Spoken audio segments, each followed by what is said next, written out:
The Torah's vision of manhood is not an assertion of power but a discipline of restraint. To be a man in the biblical sense, to be Gever, is to stand at the center of opposing forces and refuse to collapse.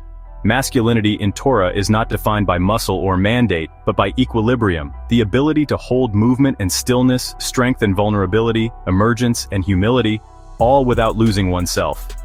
Gender here is not a performance, but a moral responsibility.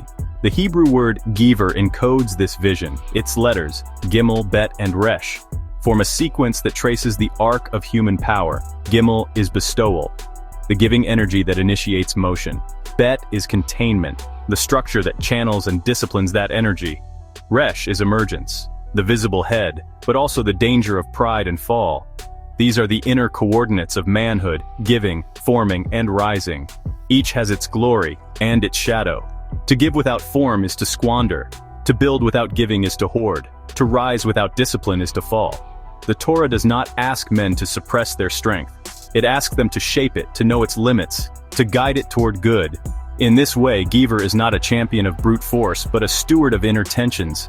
He knows that every strength has its price and every triumph its test. These inner dynamics are not fixed. They move in patterned logic. The Torah teaches through triads. Strength begets structure. Structure begets emergence. Emergence must sustain strength, but imbalance breaks the chain. Reversal follows excess. Collapse follows pride. In this, the Gever learns not just how to act, but how to return. How to give again after failure. How to restrain after victory. Manhood is not linear. It is recursive. It begins again, every day. The Torah concept of gender thus anchors masculinity, not in control but in capacity.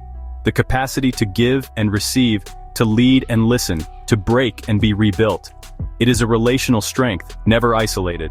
The Gever is most himself not when he conquers others, but when he reigns within. He is the man who can hold chaos long enough for it to become creation, who can restrain himself for the sake of order greater than ego. This is why Torah never glorifies unchecked masculinity.